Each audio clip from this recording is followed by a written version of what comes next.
والله ما فيش دي أفضل كده ذاتن شتا عربات أقلني لك أولا بيسي كده عربات بيان جاب سكن يوضو حال يعتمد بي حقيقة حقيقية يا والله تجوا شش هاي بقى شاف دست بكريم دست بك باجر ده ما قبل ذكر طبي عندك أوي هبو زعمتي هبو جبر كل بايتاق تدايشي ما قد دست بك باجر ده يعني خدك بارسين برخل شكر بدايشي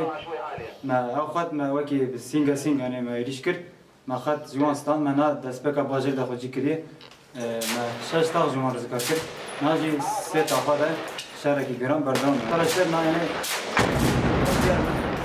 قبل جرم يعني مثلا شو فراني زانا بايتاق تدايشي مثلا بوي هيجاني و إيريش تكتب أم أي خط نابكن دزمينا خط نابكن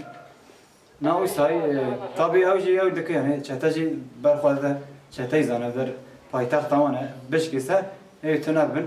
جبوي أو كرن زاتن دسبك باجر ده خطا كفر خرج يكربن زحمتي يعني كاتم باجر ما خط يوان شكان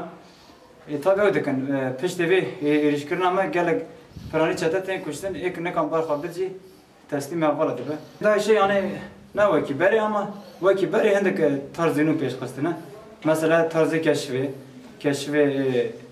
أخذ شيء كان زوري أفضل الذفرين جي أفضل نات كان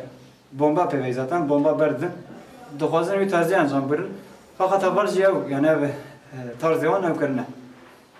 فير بيا يعني أمبري بارستنا كيه جبوي بر أنجام ما يره